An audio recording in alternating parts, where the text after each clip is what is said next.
लोग थे एम.एन. श्रीनिवास की कुर्ग स्टडी। ये कुर्ग रीजन जो मैसूर इलाके में था। मैसूर कर्नाटक का जो पुराना नाम था वो मैसूर था। मैसूर रीजन में एक जगह है जिसे कुर्ग रीजन कहते हैं। वो एक ट्राइबल जगह है। श्रीनिवास ने बताया कि वो एक माउंटेनियस रीजन है। कावेरी नदी वहाँ से गुजरती है। वहाँ के लोग कोडागी नाम की एक भाषा बोलते हैं जो कन्नड़ा से मिलती जुलती है, या फिर कहें उसकी एक सब ब्रांच है। एम श्रीनिवास ने उस इलाके की ज्योग्राफी स्टडी की है, इकोनॉमी और वहाँ की सोशल लाइफ को भी उन्होंने रिकॉर्ड किया है। उन्होंने बताया कि वहाँ पर घने जंगल हैं, ज़मीन भी उपजाऊ है और वहाँ के पर जो लोग हैं ज़्यादातर चावल की खेती करते हैं। इसके साथ ही उन्होंने बताया कि जो ये इलाका वैसे तो बहुत दूर और सुदूर है, लेकिन इसके बावजूद कुर्ग लोग हैं जो बाहर के लोगों से कांटेक्ट इस्टेब्लिश करते हैं। वहाँ पे लोग जो मालाबार के इलाके में जाते हैं, मार्केट एक्सचेंज करते हैं। मार्केट एक्सचेंज में जो अपने जो उगाते हैं अपने इलाके से, और जो मार्केट से मालाबार से सामान लेकर आते हैं अपने इलाके के लिए। इसी साथ ही मैसूर में जो देवी के मंदिर है वहाँ पर वो पुरातन पूजा आराधना करते हैं। इसी के साथ ही हमने ये भी पाते हैं चमन श्रीनिवास की वहाँ पर कई सारे डायनेस्टीज ने रूल किया है, लेकिन 19th सेंचुरी आते आते तो वहाँ पर ब्रिटिश ने कब्जा कर लिया। हम सब जानते हैं कि वहाँ पर उन्होंने मैसूर में हैदर अली को हराकर, टीपू सुल्तान को हराकर कर्नाटक और मैसूर रीजन में आखिरकार ब्रिटिशर्स का अधिकार होता है। इसी के साथ ही वहाँ पर जो ब्रिटिशर्स हैं वो कुछ चेंजेस लेकर आते हैं कुर्ग सोसाइटी के अंदर। वो चेंजेस होते हैं जैसे कि यहाँ पर दास प्रथा खत्म कर देते हैं, कॉफ़ी प्लांटेशन की शुरुआत करते हैं, एक लेबर मार्केट का जन्म होता है वहाँ पर। क्यों? क्योंकि वहाँ पर कॉफ़ी प्लांटेशन आ चुका है तो उसके लिए अब उन्हें लेबर चाहिए। इसकी शुरुआत होती है वहाँ। इसी के साथ ही हम देखते हैं वहाँ पर कि वहाँ पर राइस कल्टीवेशन होता है। राइस कल्टीवेशन वहाँ की इकोनॉमी में एग्रीकल्चर सोसाइटी है।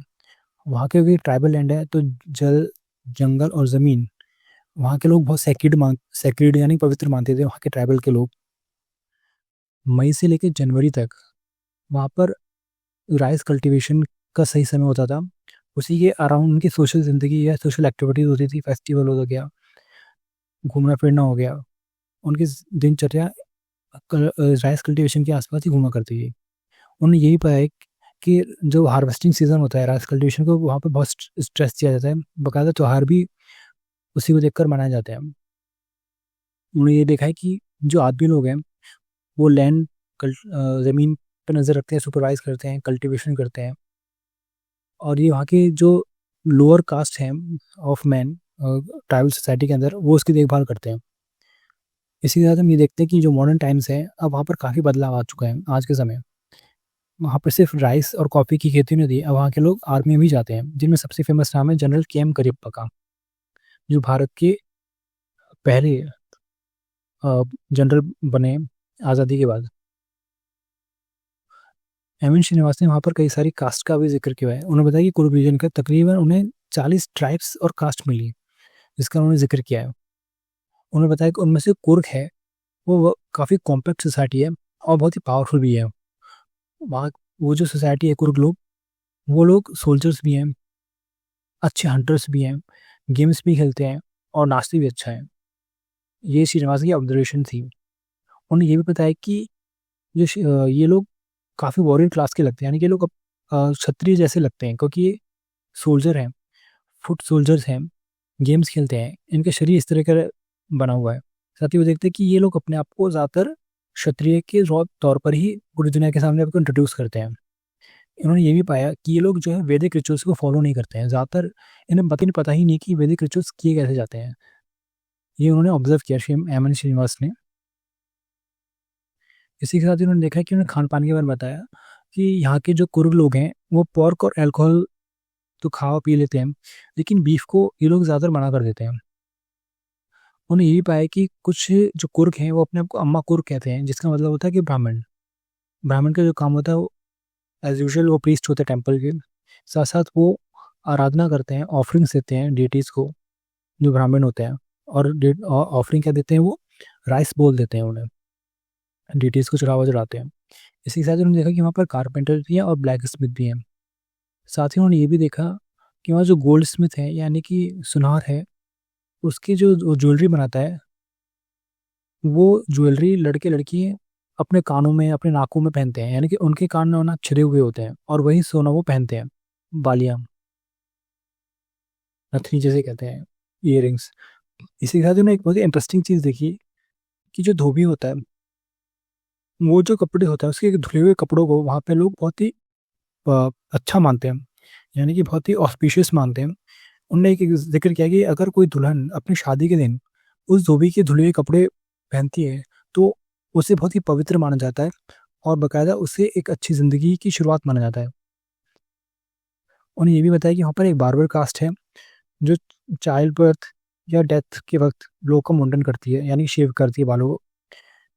इसी के साथ ही वहाँ पे जो ब्राह्मण कास्ट है उसे कोई ज़्यादा बहुत ऊंचा दर्जा हासिल नहीं है सोशल हायरार्की के अंदर, सोसाइटी के अंदर। बस एक नाम ब्राह्मण है और उससे ज़्यादा कुछ नहीं। अब हम लोग वहाँ का फैमिली स्ट्रक्चर देखते हैं। एक जो कुर्क सोसाइटी है पैट्री लीनियज सोसाइटी है और पैट्री लोकल सोसाइटी है। उस पैट्री लोकल सोसाइटी को ओका कहते हैं, जहाँ पर मेल मेंबर काफ़ी डोमिनेंट सोसाइटी है। मेल जो मेंबर होता है उसी को ही प्रॉपर्टी ट्रांसफर की जाती है। विमेन का जो नेटर परिवार है उसे ओका कहते हैं। जैसी विमेन बॉर्न होती है उसके लिए वो रिश्ता ढूंढने लग जाते हैं। मेल और फीमेल को स्ट्रिक्टली सेग्रेगेट किया गया है सोसाइटी के अंदर। जो मेल होते हैं जब अपने घर के अंदर होते हैं तो वो अपने श्रीनिवास ने ऑब्जर्व किया कि ज़्यादातर वो वरांडा में बैठते हैं, गेस्ट को एंटरटेन करते हैं। अगर किसी जो घर की औरत का अगर कोई रिश्तेदार उनसे मिलने आता है तो उनसे मिलने जा सकता है घर के अंदर या घर के किचन में। इसके साथ ही ये देखा कि जो आदमी लोग हैं जब कोई फेस्टिवल त्यौहार आता है तो गाते हैं, नाचते हैं, झूमते हैं। जो वुमेन जो होती हैं वो दूर से अपने ग्रुप बनाकर दूर से देख रही होती हैं बस। इसके साथ ही उन्होंने ये भी देखा कि एक मुहावरा है जो वहाँ पर काफ़ी प्रचलित है। उन्होंने बताया कि जो मैन डाई एट बैटलफील्ड या women die in child birth. इसी के साथ ही उन्होंने वहाँ के रिलीजन के बारे में जिक्र किया। उन्होंने बताया कि जो कुर्ग लोग हैं ज़्यादातर वो हिंदू हैं बाय रिलीजन, लेकिन उसके कई सारे डायमेंशन है जिसका जिक्र किया। एम एन श्रीनिवास ने कुछ डायमेंशन का जिक्र किया हिंदुज़म के अंदर। उन्होंने बताया कि जो हिंदुज़म है वो एक मोनोलिथ नहीं है, उसके कई अलग अलग आयाम हैं जिन्हें वो अलग तरीके से ऑपरेट करते हैं। श्रीनिवास ने बताया कि हिंदुज़म में दो एस्पेक्ट हैं, एक इंटेलेक्चुअल एस्पेक्ट, एक ऑर्डनरी एस्पेक्ट। इंटेलेक्चुअल एस्पेक्ट जो हिंदू फिलोसफी से आता है, वेदांत से आता है, उपनिषद उपनिषद से आता है, जिन्होंने इसे पढ़ा है और जिसे वो समझते हैं जो लोग, उन्होंने इसे इंटेलेक्चुअल कहा गया। ऑर्डिनरी एस्पेक्ट हिंदुज़म का कहा गया है वो लोग जो आम लोग अपनी ज़िंदगी में फॉलो करते हैं। जैसे आप और मैं, हम लोग ज़्यादातर ना तो वेद पढ़ते हैं, उपनिषद पढ़ते हैं या वेदास पढ़ते हैं, लेकिन हम लोग रोज़मर्रा की ज़िंदगी में थोड़े थोड़े करके हिंदुज़म को फॉलो करते रहते हैं। त्योहार मना लिया, श्राइन में चले गए, यात्राओं पे चले गए। इसको उन्होंने ऑर्डिनरी एस्पेक्ट कहा हिंदुज़म का। उन्होंने बताया कि जो हिंदुज़म है वो 4 लेवल पर ऑपरेट करता है भारत के अंदर। एक है ऑल इंडिया लेवल पर, दूसरे पेनिनसुलर लेवल पर, एक रीजनल लेवल पर, एक लोकल लेवल पर। ऑल इंडिया लेवल पर बताया कि पूरे भारत में जो रिलीजन है वो हिंदुज़म फॉलो होता है। उन्होंने एग्जाम्पल दिया जैसे कि जो ब्राह्मण कास्ट है, सबको मालूम है कि वो प्रीस्ट होते हैं, सांस्कृतिक रिचुअल्स फॉलो करते हैं, ठीक है। दूसरा होता है पेनिनसुलर हिंदुज़म।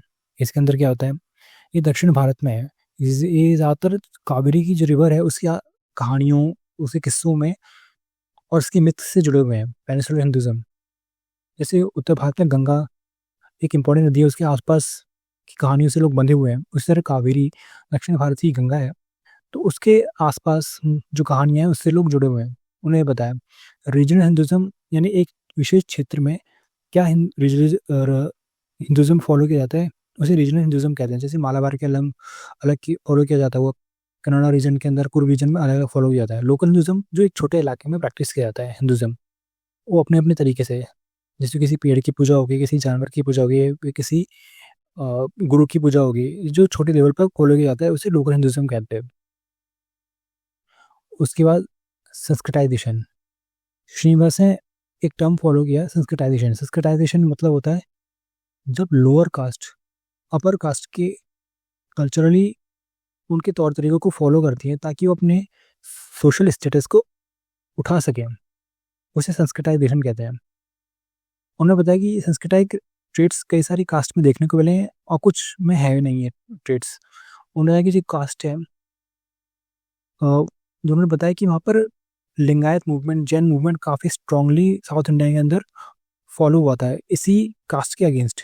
लेकिन आखिर में आते-आते तक इनके अंदर भी कई डिवीज़न देखने पड़े कास्ट के बेसिस के ऊपर, यानी कि इनके अंदर भी आखिरकार कास्ट एंटर कर ही गई लिंगायत और जैन्स के अंदर, जबकि ये जो इनकी शुरुआत थी एंटी कास्ट मूवमेंट से शुरू हुई थी।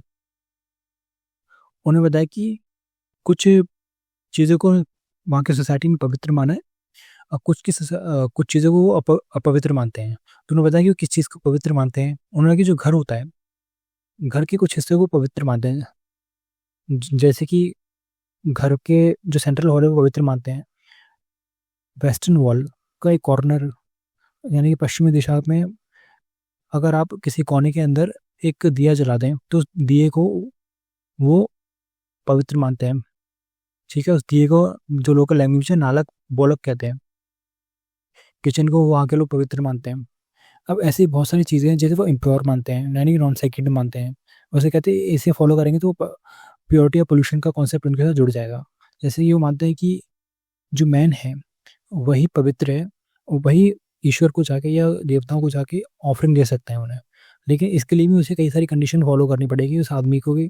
और वो क्या है कि उसे एक तो रिचुअली बात करना पड़ेगा, स्नान करना पड़ेगा, अच्छे कपड़े पहनने पड़ेंगे साफ सुथरे। एक साथ उन्होंने बताया कि जो बॉडीली एमिशंस होते हैं हमारे बॉडी से निकलते हैं उन्हें इम्प्योर माना गया है। इंटरकोर्स को इम्प्योर माना गया है, थूकने को इम्प्योर माना गया है, बाल और नाखून को इम्प्योर माना गया है, बर्थ और डेथ को इम्प्योर माना गया है, जो मेंस्ट्रुएशन साइकिल होती है उसको भी उन्होंने इम्प्योर माना है। गुड डायलेक्ट के अंदर वहाँ की भाषा में लोकल लैंग्वेज है पोल को रिचुअल इम्प्योरिटी माना गया है। टिंगा पोल माने मंथली मेंस्ट्रुएशन पोल्यूशन, क्रूडो पोल माने बर्थ पोल्यूशन, टिक्का माने डेथ पोल्यूशन, इस तरह की चीज़ें हो। तो मुझे यकीन है कि जो कंसाइज व्यू मैंने देने की कोशिश की है कुर्ग रीजन की, एम एन श्रीनिवास की, आपको पसंद आई होगी। अगर आपको इसमें कुछ भी कम या ज़्यादा लगता है तो आप कमेंट करके मुझे बता सकते हैं इसके बारे में। ठीक है, तो मैं आपके कमेंट का वेट करूँगा। Thank you and have a nice day.